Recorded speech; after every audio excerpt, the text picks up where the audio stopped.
Hello, it's Brian Shannon from AlphaTrends.net. Today is Saturday. It's the 15th of June 2013. Let's take a look at these markets. For the week, we had some red here. You can see the S&P 500 was down 1%, NASDAQ 1.5%, financials down 2%. The U.S. dollar got hit a little bit harder, and actually bonds were higher, not red as it indicates. But let's take a look at the action on the charts, and we can see here the S&P 500.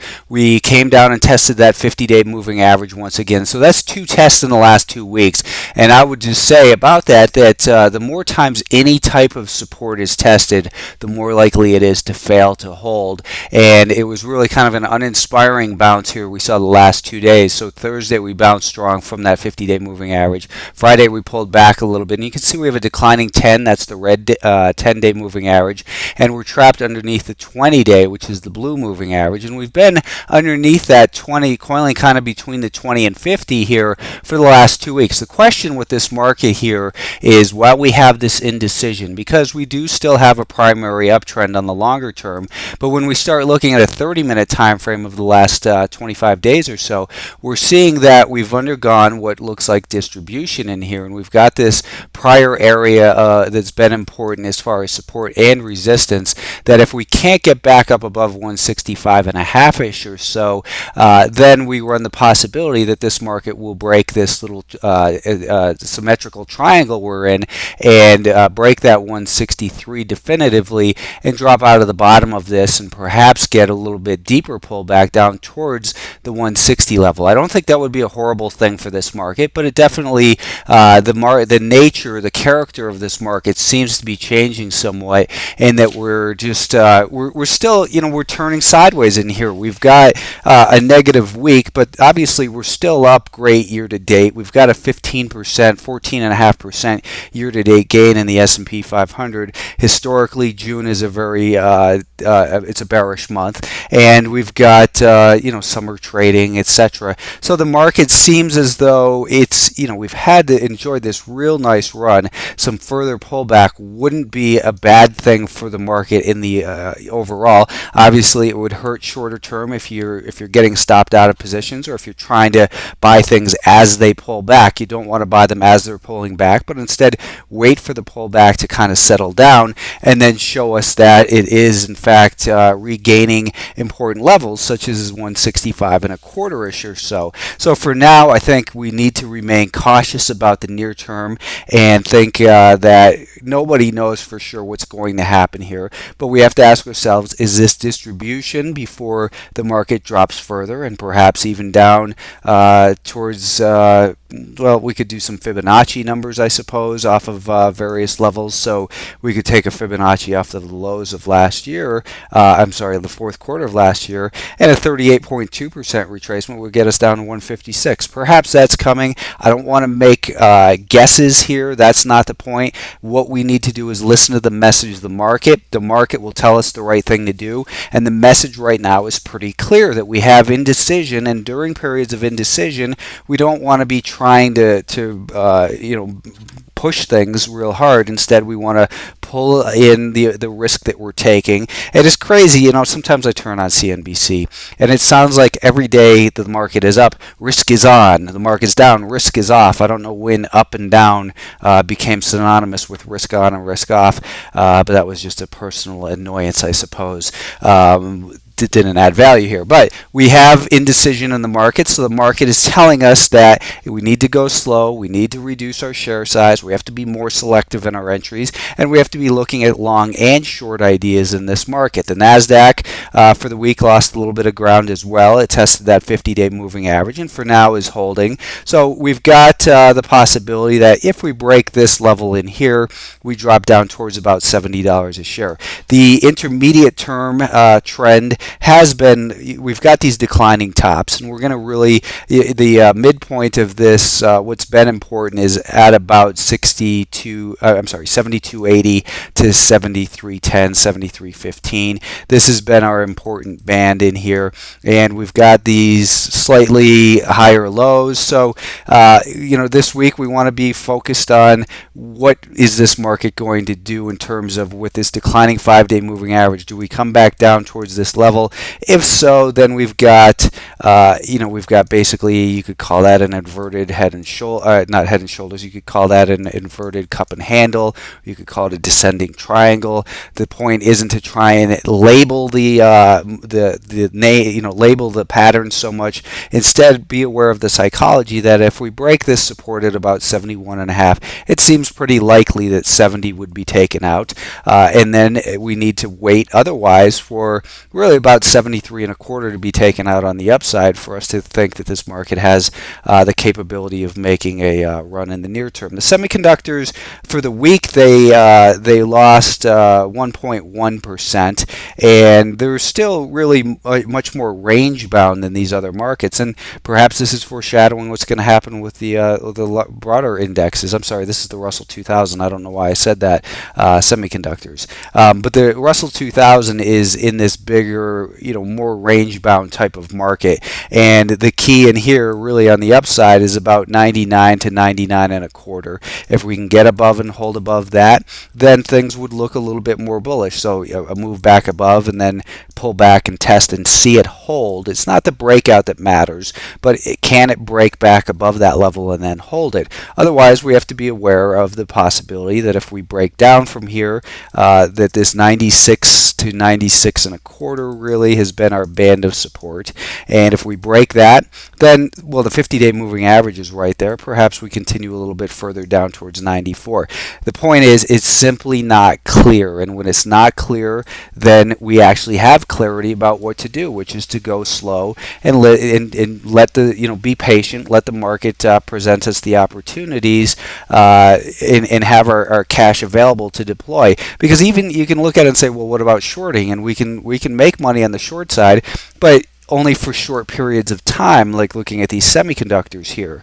These semiconductors did break this low and then squeezed right back up into that area. I think another break of that level would more than likely see us come back down towards about 36 to 36.25.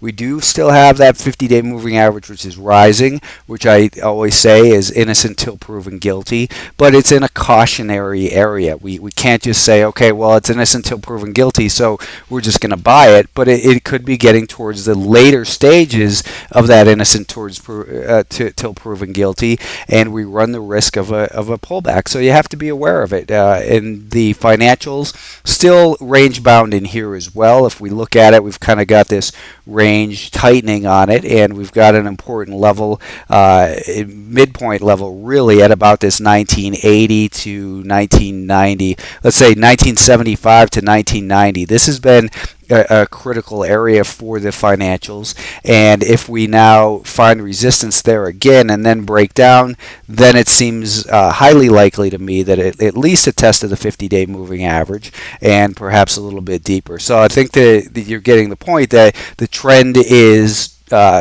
near term neutral, and we have to just wait for some more information for the market to tell us what to do here. The US dollar did get hit once again this week, so that's something to be aware of. Bonds were, I think, what do we say? They were up slightly here. They were up 0.5%. And the bigger damage done in here, and gold market, of course, is still in this primary downtrend and not looking like it's ready to bounce. In fact, just the opposite. We can see that the highs are lower than they have been, and we're seeing now that so that means the bounces are taking up less, are using less energy. That is, there's less aggressive buyers on these bounces. And I think the next break of about 131, you're going to see this gold market continue its decline, maybe down towards the next level of about 127-ish. Let's take a look at some stocks here. Well, let's take a look at Apple first, and then I'm going to follow up on some stocks that I'd mentioned in a video and posted Thursday evening to alphatrends.net, and it's kind of a sample of what I do each day for those of you who aren't familiar with the subscription service. The longer-term trend of Apple is still lower. The daily time frame time, I think a lot of people have been kind of sucked into this stock based on this inverted head and shoulders pattern. It never gave a buy signal, though. This is something we were looking at set up. It was really an uninspiring bounce over here. Last week we were looking for weakness. We got it. The 50-day moving average was trying to be defended in here, but it doesn't look like the buyers are really convicted. In order for Apple to really get back up, gain any type of upward momentum, it's going to have to get back above and hold above at least 140. We're going to need to see that 5-day moving average advancing, and I think that it's more likely that we get a flush lower. Hopefully it takes out this low and perhaps comes back down and tests about the $400 level. It's still guilty till proven innocent. Apple is in a longer term downtrend. The best you can say about the last 6 months is that it's neutral and consolidating and building a base, but we don't have any evidence of that, and with these longer term moving averages still declining,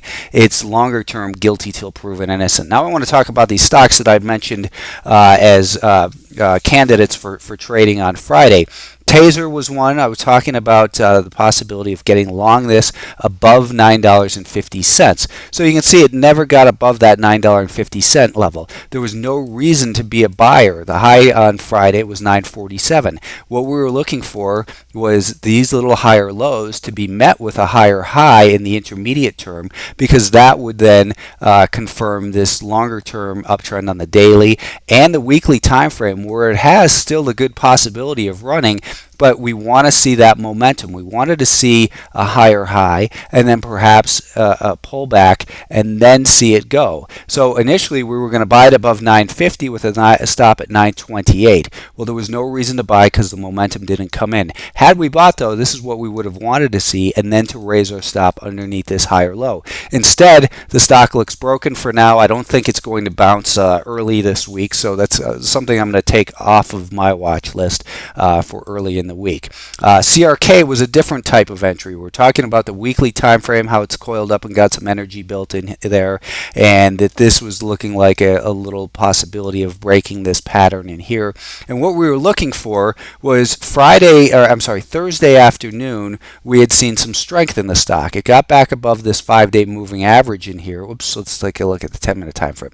It got back above that 5-day moving average, and this was the close on Thursday. So what we were looking for was a pullback to at least $17.10, and then we wanted to buy it above $17.26. So we wanted to see that we didn't want to chase it up in here, as some people did and lost money. Instead, we wanted to see a pullback to at least $17.10, and as I said, we don't want to buy the pullbacks. Instead, we want to monitor those pullbacks, and then we would have wanted to see something like this, and then purchase it above that Thursday afternoon high. At that point, we originally were thinking a stop at 1985. However, if it kind of unfolded like this and we purchased at this level, we would have wanted to raise our stop maybe up to about $17.15. However, you can see that it looks like near term there's damage been done. There was no reason to purchase CRK, and I think that's something that you want to remove from your watch list. VMware, I think it just looks almost too good to be true for a short sale. That we've got this longer term top, and again, the bigger the top, the bigger the drop. We've got this perfect stage 1 accumulation, stage 2 distribution, stage 3.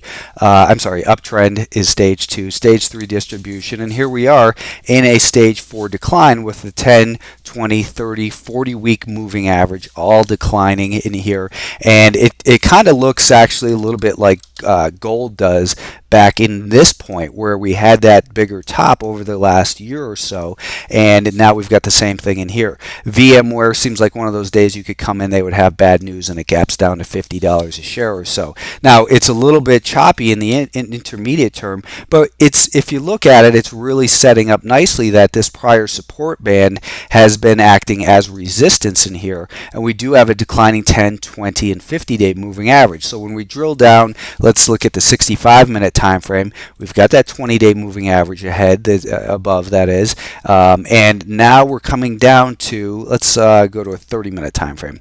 We're coming down into this area at about 69 and a quarter to 69 and a half, where I think you break this level. We've now got a declining 5-day moving average. That could be what sets is the trigger for the stock. Now, I think it's still, here's my main issue with it. I don't like to short after a little decline. decline. I'd rather see it rally up a little bit and then break that support, because at this point, if we shorted it below, let's say 69 and a half, 69 and a quarter, the most logical place for a stop based on the definition of trend would be up in here. So instead, so that is, it would make a higher high up in there in the intermediate term, and we'd want to move to the sidelines and take a small loss. That is if we broke here. Instead, what we'd want to see is that from this level, we bounce once again, perhaps up to about 70 and a half, and then break that support. Then we could set our stop just underneath this declining 5-day moving average. As I mentioned on Friday,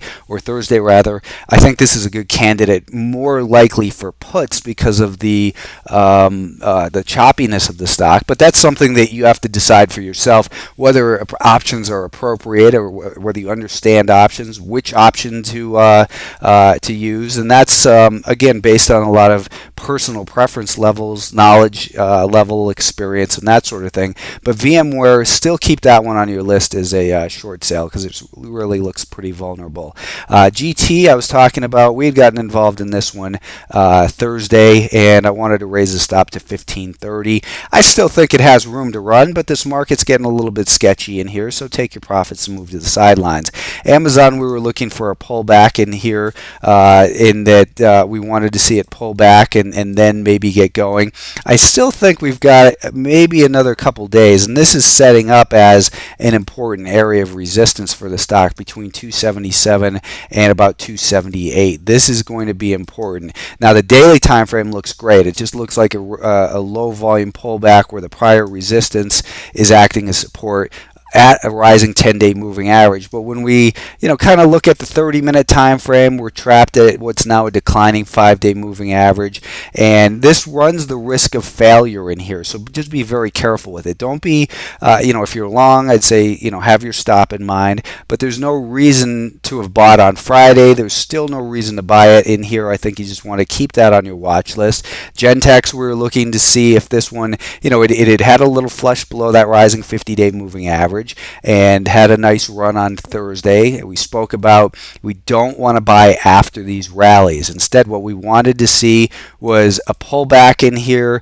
kind of test the 5-day moving average, and then go break this resistance at about $23.40. This is the key to it. Now, it's still setting up because we so far are looking like we still have a test of the 5-day moving average, and if we were to rally back up through 23.40, then we could set our stop at about $22.90, risking just 50 cents for the possibility of maybe a rally up towards about 24.5. So I would say do keep Gentex on your list. You're on your own with these because I'm only gonna update these for subscribers going forward. So just keep that in mind. Risk management is something you have to have in the forefront. We're obviously, job number one is to make money. Risk management keeps us in the game so we can exploit these opportunities when they present themselves in a low risk environment. We don't have the low risk environment, so we have to be a little bit more choosy about what we're purchasing. So GPOR was another one that had a good rally on Thursday, and you don't want to chase them, especially when they open strong. Instead, you want to let them pull back and then settle in. We were talking about settling in near this 5-day moving average. If we look at the action on Friday, we had it kind of settling in here, but I think that you want to see this stock at least back above about $50.20 or so. So we're talking about a pullback to about 50 to refresh itself and then buy strength. I would set an alert maybe at about 50 and a dime, and if you get involved in it, set your stop at about 49. I'm not thrilled about this one. As I said, it's an energy name. I don't like to trade energies, but if it's something that's suitable for you, then I'd suggest keep that on your watch list. Leapfrog, I thought still above $10 a share was the key. It did get above $10 a share on Friday. It has a good looking weekly chart. The problem is that it ran immediately. What we wanted to do is to look for a pullback and then go. That was the instructions. So if you got involved above $10 a share, I suppose I can understand it, especially maybe over here where it had refreshed. And I think that your stop should have gone below the low of the day for an entry, and it's kind of broken in here right now. It's kind of I look at this and say it has the potential of, from a failed move could come a fast move or a complete failure down to the 50-day moving average. So here's where you have to be extremely vigilant. Don't be patient with these stocks, especially in an environment where we've seen more decliners than advancers 3 out of the last 5 days last week. And we see stocks like Monster Beverage failing as they break out. So we spoke about this nice looking weekly chart where this resistance was holding a support right in here, and that it was holding up nicely as of Thursday, and thought that it had the possibility of breaking out. Well, it ran real quick beyond daily R2, and then we can see it broke below the volume weighted average price and stayed below that volume weighted average price all day. So as we always talk about, it's not the breakout that matters most. You can buy the breakout. There's nothing wrong with buying Monster even at this level, anticipating it, or right in here above that 62.50-ish. Had you bought above 62.50, well, you have to say, well, where is my stop? Is it going to be below the low of the day, about $1 away? So if you had bought it at 62.50, let's say, and your stop was down at 61.50, well, you would have lost $1, and that sucks. No one likes to lose $1, especially that quickly when they get involved. But to take that loss and move to the sidelines and be objective and not sit in the stock while it drops another $2.25, that's somewhat satisfying. And losing money isn't satisfying, but it's good to, if I get stopped out for $1 loss, I want to see the stock drop 10 points and think, okay, well, at least I dodged that bullet. The fact of the matter is you're going to have losses in the stock market. What might look like a great setup one moment, without the proper risk management techniques, even getting out below this VWAP and saving a little bit more, that's, again, personal preference, where you want to get involved in or where you want to get out.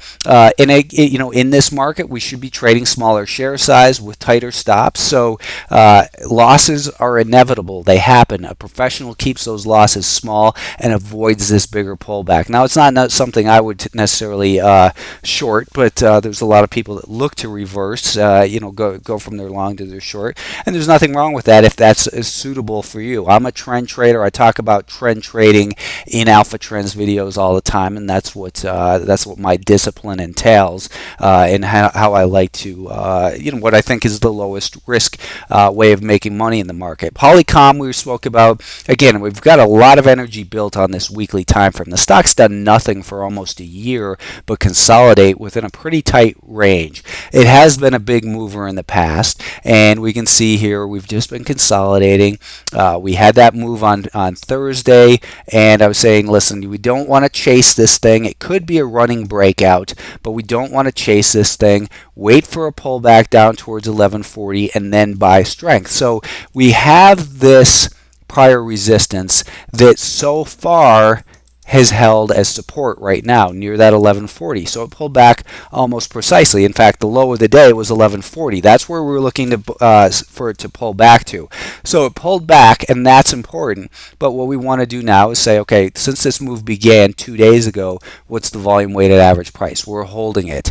And Friday's volume weighted average price, we're just below. This looks like an important level to me right here, $11.57. I would say watch this one next week. If it can get above this 1157, it might be worth a shot for a small position, and with a stop where I would say probably just below that 1140. There's not any reason that I can see to risk more than maybe down to 1135. So if we were to risk about 24 cents on this for this potential bigger breakout, if this is going to hold, then this breakout could theoretically continue, at least up towards $12 a share. But if you look at the weekly chart, if it gets beyond that $12 a share, then I think you've got a couple dollars. I hope this gave you a little bit of insight into what I do every single day for subscribers, Monday through Thursday, and then by Sunday night to prepare subscribers for the week ahead of trading. And I update these every single day through the chat room if you're a gold member subscriber, or through the midday videos as well. So They weren't great money making opportunities on Friday, but with a disciplined, consistent approach, and that's what Alpha Trends is all about, then I think that you'll see that your results over time are much more consistent, and it's much easier mentally to approach the market with a consistent, objective, disciplined approach and to implement it with discipline. So I hope you have a good week ahead. Thanks for tuning in.